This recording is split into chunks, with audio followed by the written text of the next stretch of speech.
Yeah, as you mentioned, Hi Elul. Let's do Hayom Yom today. A very essential day, especially for us who follow the Baal Shem Tov. So this is the birth of the Baal Shem Tov, and it's the birth of the Alter Rebbe. So starting with the Yom Yom. The birth of the Baal Shem Tov was in 1698. The day his holy teacher and master appeared to him was in 1724. His master, in this English, you can see the footnote, Achia Hashaloni. Too bad Menucha Levine's not here because Shaloni is from Shiloh. That's exactly where she lives. And he was, if you don't know, Achia Shaloni was a prophet in the days of Shlomo HaMelech. And he came to the Baal Shem Tov and taught the Baal Shem Tov what evolved into the Chesed that we know. And a few years later, after this initial revelation, the Baal Shem Tov became revealed in 1734. In addition to this, today is the birth of the Alter Rebbe, who called himself and we call him the grandson of the Baal Shem Tov. The Baal Shem Tov came to his bris, and there's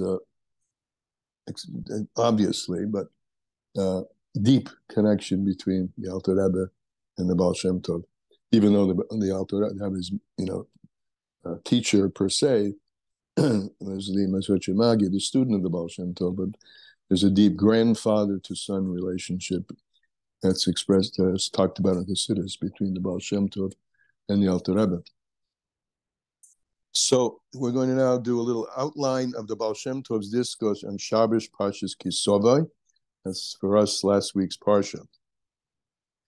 This was in Elul, 1892, after Kabbalah Shabbos. So first he quotes the opening pasuk. When you come into the land, which is called Eretz, that the Eternal gave your God, that the Eternal your God gives you for an inheritance, and you will inherit it and dwell in it. So the focus here is on the drushim of the word Eretz. Eretz means land, but also is the same rotz, right? That's the two-letter root of it, is merutza, to run, and also rotz as in rotzon. So land, we're going to look at from the perspective of running and will, rotzon. So he explains like this: when you attain the level of rotzon, desire, now when you come into the land, so when you come into your true desire, that is a gift from above, an inheritance for everyone of Israel, then your avoida is you should dwell in it. When you come into it, when the Ratzon Hashem becomes part of your Ratzon, then you should dwell in it. What does that mean? Dwell in it means to internalize everything you have attained, bringing it down in a settled manner. Yeah, as it says, you will inherit it. The pasuk says you will inherit it, internalize it, and dwell in it. You will live with it. Then, when you've done that, then you take the bikurim and you place it in a basket. So the basket, in this metaphor, the bikurim, the offerings which you're bringing, are the lights, and they have to be brought into vessels, oris v'kelim, which we've been speaking about starting yesterday in terms of the structure of the spheros. Everything is everything that exists is a energy that's encased in some kind of vessel to be delivered. So once you internalize God's will and make it your own, then you have to bring it down in a way that people can grasp it, others particularly, as he says. So then he quotes the next piece: you shall go to the place the Eternal your God will choose. Now, in the plain pshat, that's the Mishkan and the Beis HaMikdash. But the place that Hashem will choose, a Jew must know that when he goes from one place to another, he's not going on his own. Hashem is choosing. You're being directed from above. And the intention and purpose in this is, the next words in the pasuk, to cause his name to dwell there. That is to make God known in whatever your place, whatever your locale is. That was the vort of the Baal Shem Tov on Shabbos by day, and after Ma'ariv, the Baal Shem Tov repeated this discourse and added more words from the pasuk. It shall be when you come, same words from the pasuk, but looking at them a little differently. Kiviyachol, when you come. So come, for you to attain the level of desire, to come into this, right? That's how to come into this level of ratzon, that your ratzon is God's ratzon. It is necessary that you go to the place to cause his name to dwell there. You utterly dedicate yourself to making God known there. How does one make God known there? And he ends with a brucha and a verse of Tillim. Bring godliness to the place you're in. Beautiful words. When you come into your own internalization of God's will, which hopefully our learning in Tanya is helping with. Lessons in Tanya, not only our learning in Tanya, but other learning that you're doing as well, of course. Page 253. 253 in Lessons in Tanya. And yes. And Kuf Chof Aleph in Likutei Amorim. 1, 2, 3, 4 lines up from the bottom. Before I begin, any questions or comments on the Hayom Yom? Anybody thinking anything? Okay. Okay. We've been talking about, as I said yesterday, this chapter is, well, it's hard to say. This one is extremely fundamental because they're all pretty fundamental. The Tanya is pretty fundamental to the whole of Chassidus, of Chabad Chassidus. But this is fundamental in the sense that this is a letter which really explains the sefiros and the concept of light in vessels, right? Explained outside yesterday from Sefer Yetzirah that there are a few languages of sefira. One is safir, which means to shine. Safir, like a sapphire jewel shines. That's the light or the energy of the sefira. And then there's a word sefer, which means to count, or seper, to tell a story. So the story, let's take the story, any story you tell is embedded in the story are ideas, thoughts are being conveyed in the story. So the ideas, the thoughts are like the light, and the story becomes, then the words of the story become the vessel. So that's not written here in this chapter, but I said it and spoke about it yesterday. We spoke about it yesterday. Lights in vessels. That's the notion of sefira, energy in containers. And we spoke about the fact that the energy that's in the containers, when he's speaking now of godliness, is analogous to the energy of the soul within the body. And this was based, the whole notion of the anthropomorphic understanding of Hashem is given to us in the Torah. He quotes a line from Eov, "Mibasora echsa elakar," from my flesh I can see godliness. And then another line, which is "Ma hakodesh baruch hu moli esa," just like Hashem fills the world, moli esa olam, so af hanashama, similarly the neshama fills the body. So there's an analogy here between godliness and soul, and creation or the human body, and all of creation and the human body. Now today he tells us to understand that this is only an analogy, a metaphor, and analogies are good, but they're not 100% indicative of the analog that they are an analogy for. So 4 lines up from the bottom. A long metaphor. We first have to preface, having said that just as an neshama fills the body, Hashem fills the worlds, we have to first preface that which I have heard from my teacher, ostensibly the Mezritch Magid, could be the Baal Shem Tov. I haven't seen any footnotes about this. On the pasuk, Avram Avinu says the following: "V'anoichi offer va'efer, I am dust and ashes," which at first glance, in plain pshat, refers to his humility. Now he's going to explode and explore this analogy to tell us the difference between the way Hashem involved, in even having said that they're similar, the way Hashem fills the worlds and the way the neshama fills the body. They're different levels entirely at the same time. The same, but different. So, Anoich, I am dust and ashes, says Avram Avinu. Alav Shalom. Al ha'oras nishmasei ha'me'ira begufay. He says that I am dust and ashes. He's not saying that the way we're understanding it right now to express his humility. He's speaking about the ray of godliness, which in his soul, which illuminates his body, gives life to his body. That energy, which is enlivening his body, is me'or Chesed Elyon, comes from the side of Chesed Elyon. Remember back last week we were talking about souls emerging, different people emerging from different roots. One, the root of Chesed, that was Beis Hillel, the root of Gevura, Beis Shammai. So Avraham Avinu emerges from the root, his root emergence of his attributes, the way he behaves, is from the light of Chesed Elyon, the supernal Chesed. And that's his attribute, the attribute of great love.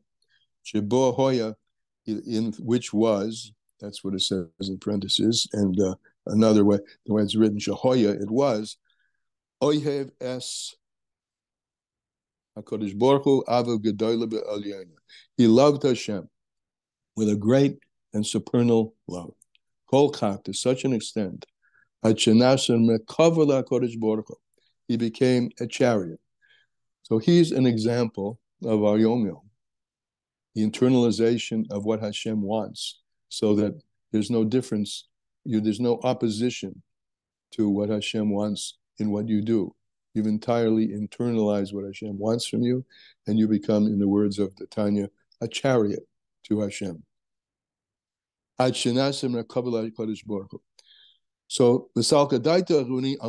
it could rise up in your mind to think, in plain English, you might think,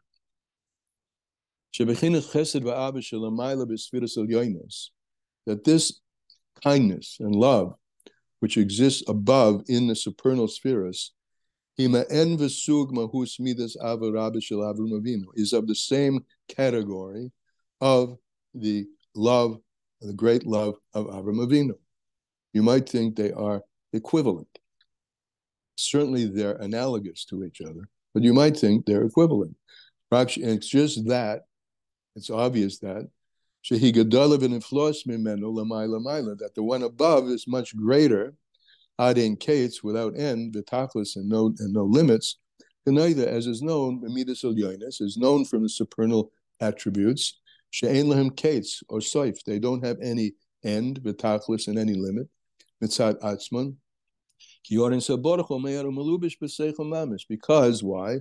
Because these supernal midos up above have enclosed in them the Ihu v'Rameh, the Ein Sof itself, the one about which the Zohar says he and his Kalim, his energies and his Kalim are one.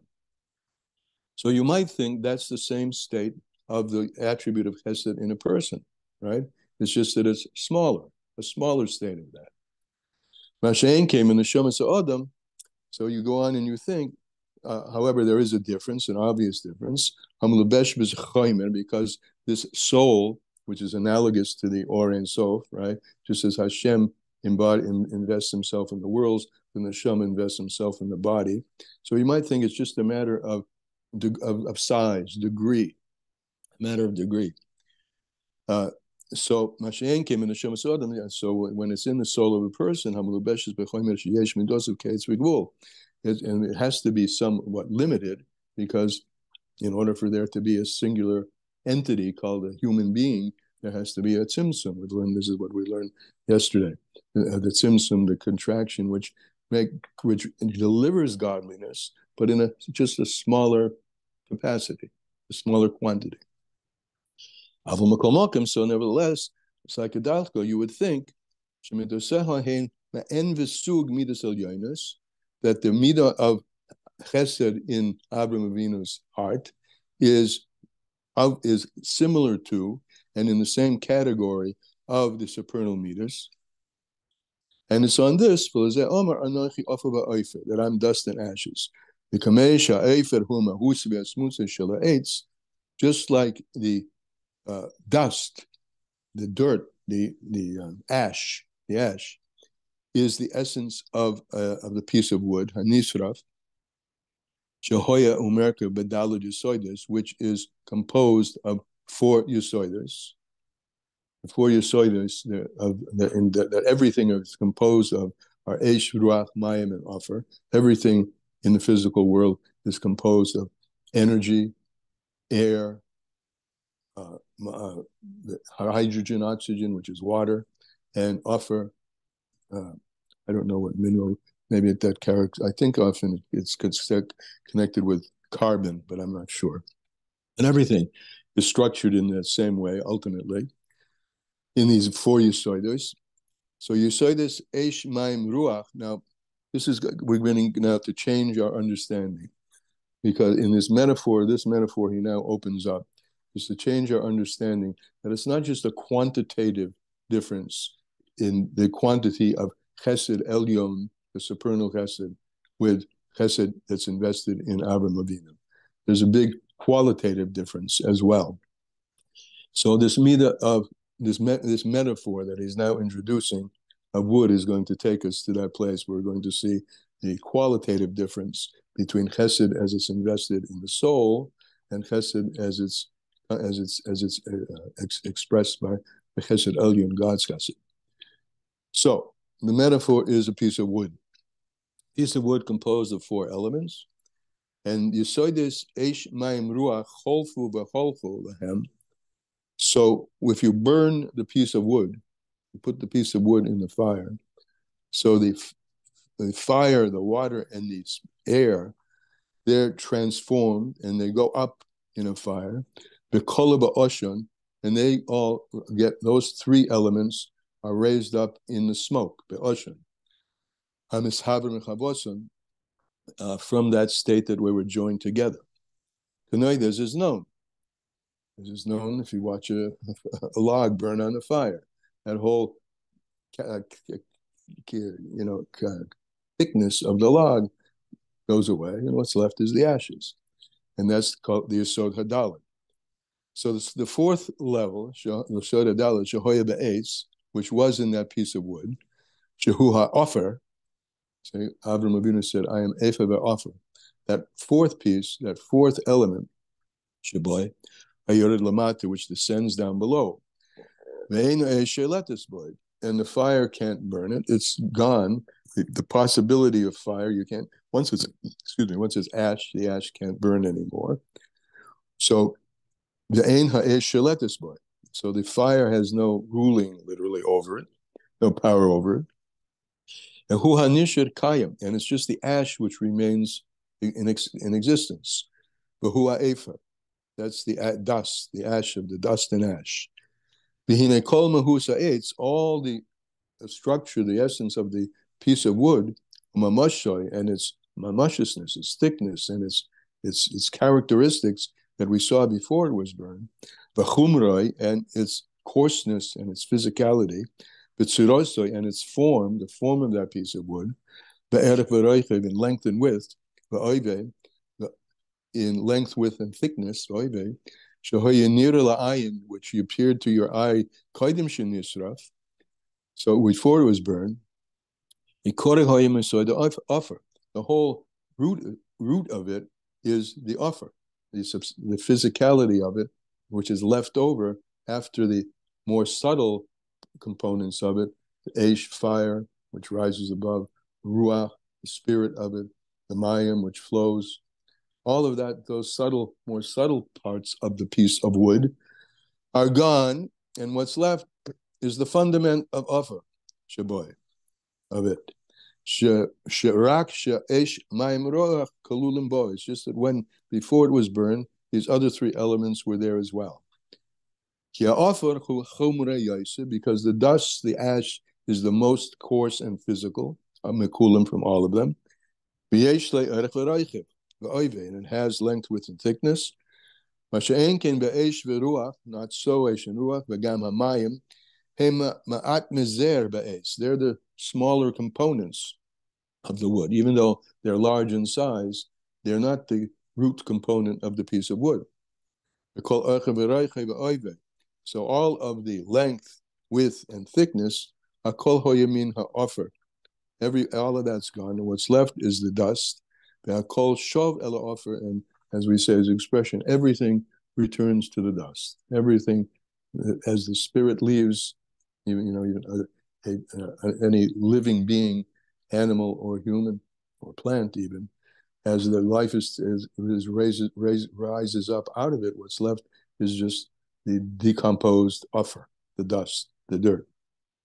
Shehu ha'efer, which is the dust, which is the ash.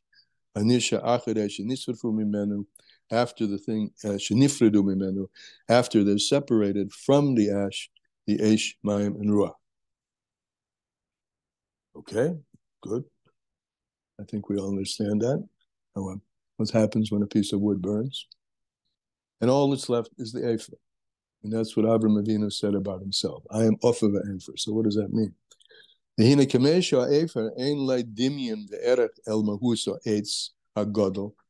Just like that dust, that dirt, that efer, that ash, that's the word, ash, it has no similarity whatsoever to the mahus, the way the thing existed, what it was when it was a piece of wood, hagadol, with its length, width, and thickness, before it was burned.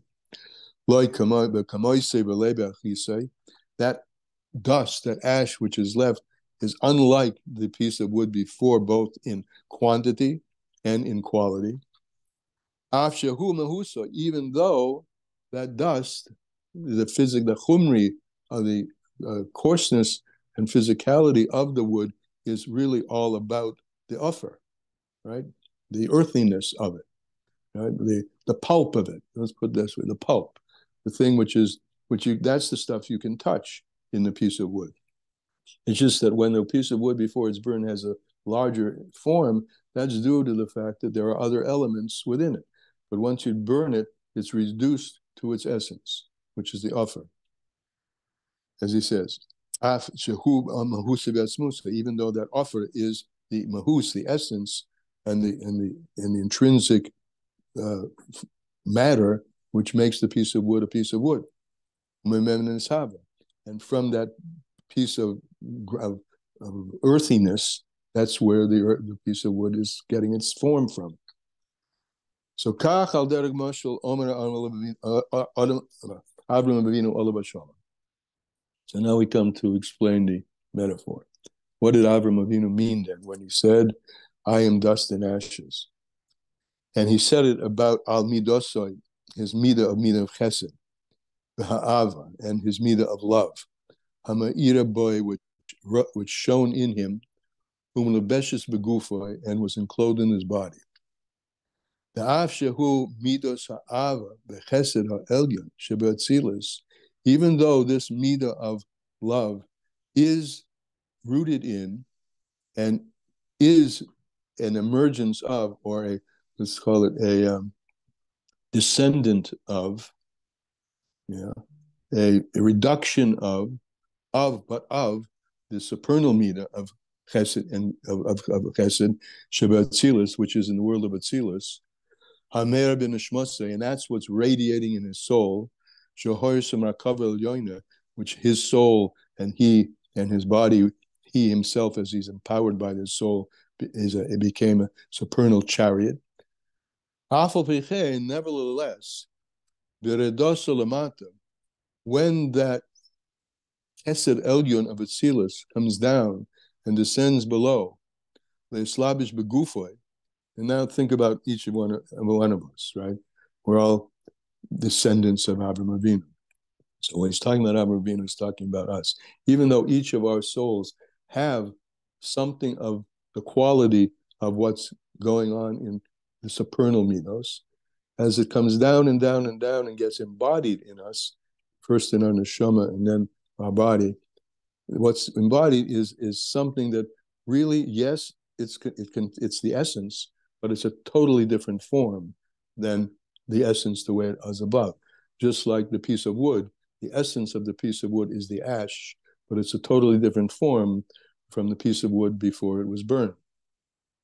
So that's what you get. Nevertheless, when this Chesed Elyon of Atzilus comes down below, to be clothed in the body, al yedei histalshelis hoylamas, through the chain of descent of worlds, from one level to another, al yedei tzimtzumim rabim, through great contractions and concealments, ein dimyan ve'erech mahus or ha'ava ha'mer boy, there's no comparison, no comparability to the way this, if you looked at it, to what it looks like down here below, to what it looked like up above, just like that piece of wood.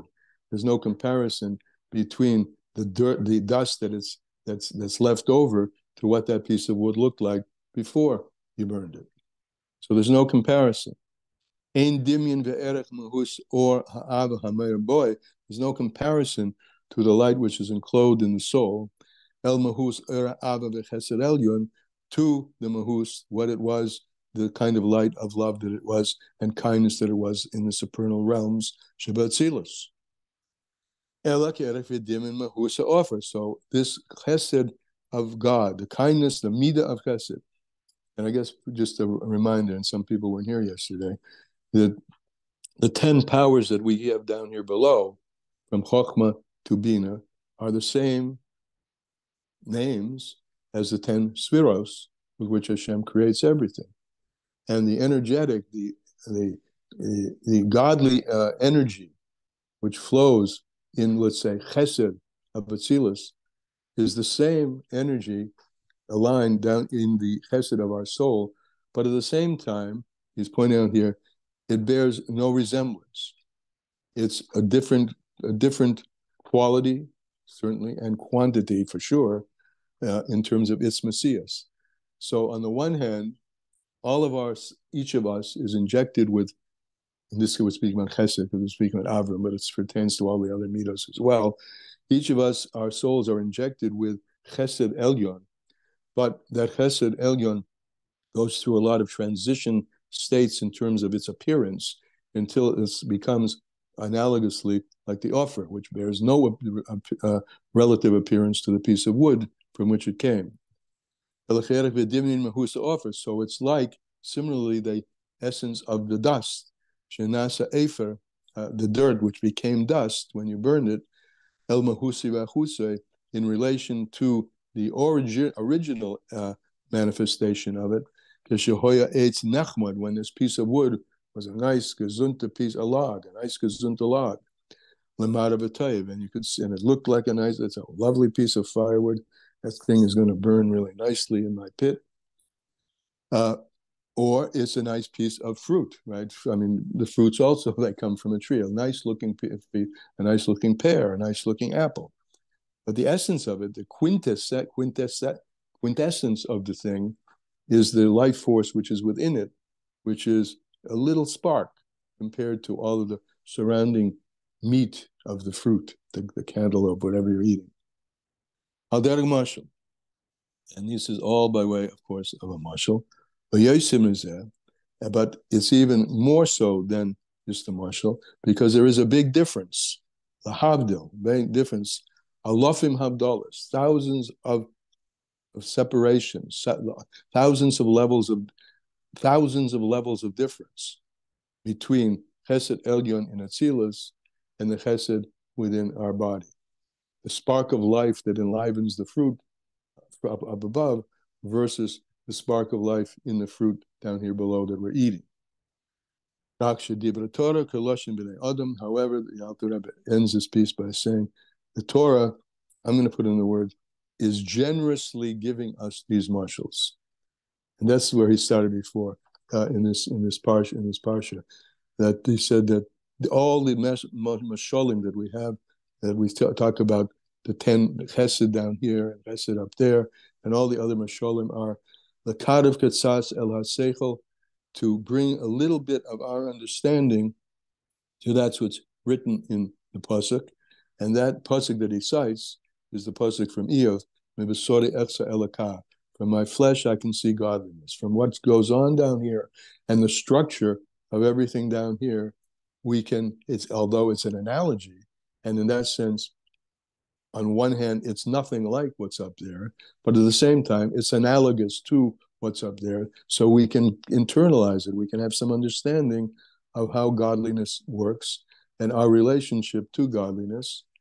And this is what's called Dibra Torah Koloshin B'nei Adam. This expression from Chazal. The Torah speaks in the language of humans, and in a manner which is b'mashal u'malitza, in an allegory and metaphor.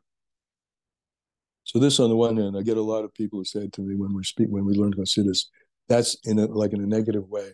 That's very anthropomorphic, as if most people understand, like, sort of, we're making this up, these analogies. But the point, this last point that he's making, is these analogies are baked into the Torah itself, so that we can, at least this is one of the ways that we can have an intimate relationship with Hashem, who's totally beyond us, and at the same time within us.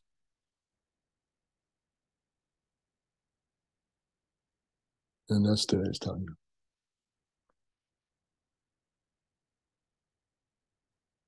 Comments, questions?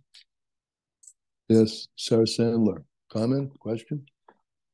A question. So it's clear from the Tanya that we're going through that there is, you said, thousands or millions of levels of difference between the actual godliness that is beyond us and the spark of godliness that, let's say, is in a piece of food. Maybe fruit is a good example. And my understanding from all I've learned up until now is that spark is not just a metaphor; it's real. The spark is real. It's a real aspect of God that actually enlivens food. Yeah, but just like the offer is part of the wood, it's a real part of the wood. Yes, this spark is a real part of God. And we didn't learn anything different today. The offer is right. I understood that part in the mashal. Okay. But I'm saying that just pashut, on a very simple level, that the enlivening spark that's in food, and for people I think it's easiest to think of like a piece of fruit, is really a real spark of godliness. It's not just metaphor to think about like how God is in the world. There is an enlivening real spark of godliness in food. That's actually why we're drawn to it, and we say bracha over it, and we extract it. Of course. I'm just bringing that up because somebody might think, oh, it's just an analogy. It's something in order for us to understand something else intellectually. Well, I hear what you're saying. Yeah, okay, I hear what you're saying. So you shouldn't think that it's, when we're emphasizing how it's dissimilar, which we are, don't think it's dissimilar to the point that it doesn't have godliness within it. On the contrary, right? It has godliness in it. Okay, I get you. Right. Beautiful. I get you. Good. I don't know. It's Riza. Good morning. Oh, Riza, welcome. It would seem to me that one conclusion that I could draw from what we're learning here is that whatever we see as very tangible, there's a lot of elokus in everything. Because if a tree were to be burned down, there would be very little tree left as far as the offer of the tree. So when you see that glorious tree, and the whole tree seems to you to be very tangible. The reality is, and I'm sure, the truth that my son was showing me a physics book that someone wrote on Shabbos, because he's very intellectual. And I can't quote who it was, and I don't remember the details, but one thing I remember is that there's something like there's a whole science that is like the Tanya lahavdil. You can't compare, but what the Tanya said hundreds of years ago. There's a whole science of this now. Of like what? what you see as a huge tree, I don't know what percentage, but it's mostly ruchnius. It seems to you to be this big tangible thing, but it's not, because so much of it is energy. Yeah. And so I remember sitting in Tannersville. Actually, it wasn't in Tannersville. It was when they had Machon Chana in Elka Park, and Rabbi Freeman was teaching, and he was getting very excited. And he said, the mountains, that's Elokus. The sky, that's Elokus. The grass, that's Elokus. The forest, that's Elokus, because you have a view there of it all. But I think that's one conclusion, that you know, that's the truth. It's like, if you look at it that way, Hashem is everywhere. And I think that's one of the things that that's one of the conclusions you have today. Right. It's not really tangible. Well, it's both. It is tangible, and it's Elokus made tangible. Right. Yeah, but there's not so much chomer there. No. Most of it is right. Most of it is the intangible that you don't see. And even this concept of like, to dust you shall return, it's depressing. But on the other hand, right now you're alive. And yes, the fact that you're alive is mostly, that's why we say Modani in the morning. The fact that you're alive is mostly spiritual. Right, but I have to disagree with you that you could take it depressing, but remember, the point is that even the dust is the mahus, the dust is the essence. The dust is the distilled essence of the spark of godliness. And that's why there will be Techiyas Amesim. Nothing is really dead. Yeah. Because, this is an interesting point. Interesting for me when I first thought about it, and then saw it in Chesed. Even if we extract the visible life force from it, right, and it becomes dust and ashes and sits on the ground, the fact that it exists is a raya, a proof, an instantiation of the fact that nothing can exist without godliness being put in it. If godliness weren't being put in it, the thing would disappear entirely. It would be nothing. It would go back to ayin. So even the inanimate, I'm going to say this, I hope you take it the right way, even the inanimate has an animating force in it. It's just that and that animating force is just the fact that it's there. And because of that, it can be pumped up again, so to speak, and resurrected. Maybe we could put the two together. That was really, I really liked what Royce said, because when it is that you have that, whatever it is, let's say the log, and its decomposition comes down to just the ashes, which has an enlivening spark of Hashem in it, and that's the material, physical part of it. But the reason the other elements of the tree, why someone could say this is all Elokus, that's why those elements go up. They return to Elokus. They're also real, but they're not the ones that are invested, so to speak, in a sense, in that most lowest physical level. That's why they go up, those elements, other three elements, because the Elokus is now returning to its source. But we experience that when we see like a whole blooming, fruited, full tree, tangible to us. But those aspects go up because they're not embedded in the physical. They are. But it makes sense that it is Elokus. Absolutely. My point is just don't belittle that piece of dust that's left over, because we have a principle that the highest is invested in the lowest. So there's a deeper level of Elokus. The spiritual is life. It's beautiful, it's lofty, it goes up, and I love being in the spirit. But Masa Hua'ikr, the dirt, is where everything comes from, right? Everything comes from there. Kula mi'ha'aretz. Everything comes. And remember today's Hayom Yom. Eretz is Lashon earth. Just the earth is Lashon Ratzah and Merutza, running and desiring. Hashem's will which is the most hidden, it's a part of Chesed, is embedded in the dirt. Mm.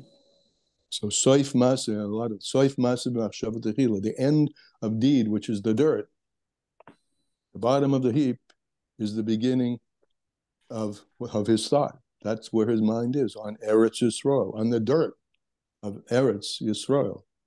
Now, remember the often cited by me anyway, Sefer Yetzirah. The beginning is wedged in the end. So the earth, the fact that it's not showing anything is an indication of something way, way deep, what we call the hidden levels of God. So let's not throw out the dirt so quickly. That's all.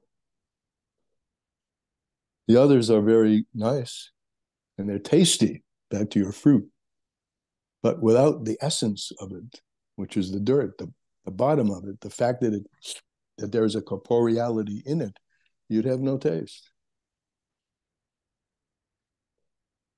I think there's enough said about that. I mean, I think, do you get that? Yes? No? Yes? No? For sure. Okay, cool. Elisheva, no, took a hand down. I just wanted to say yes, I get it. Okay.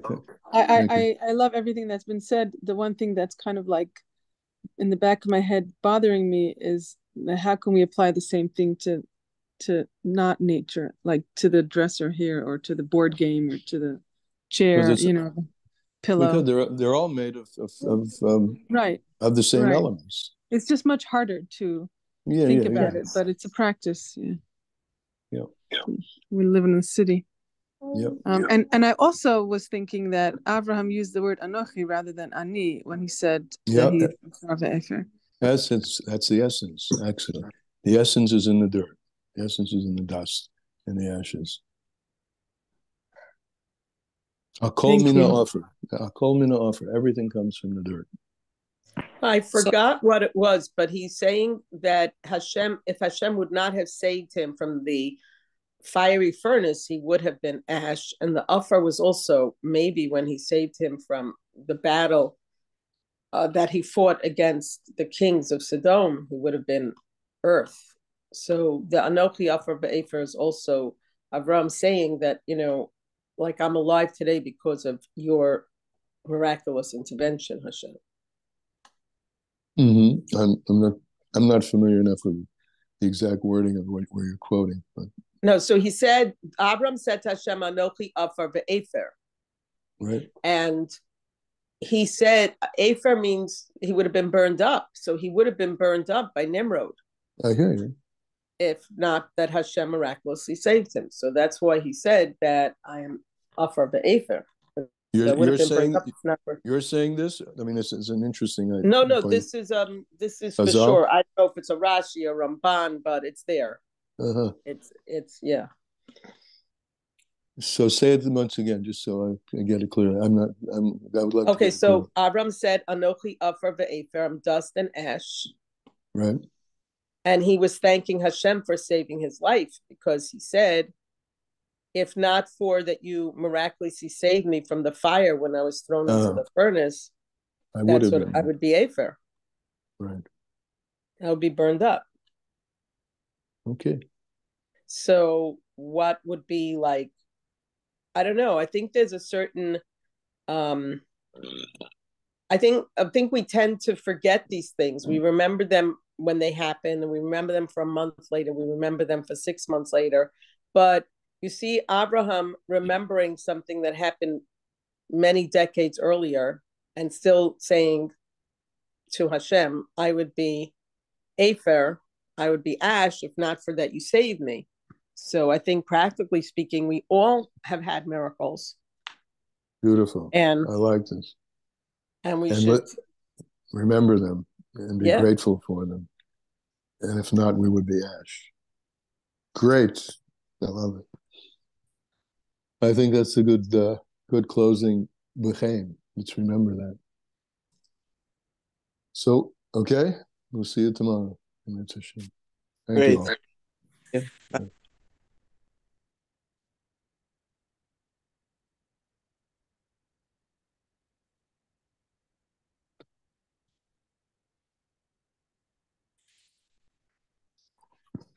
Okay.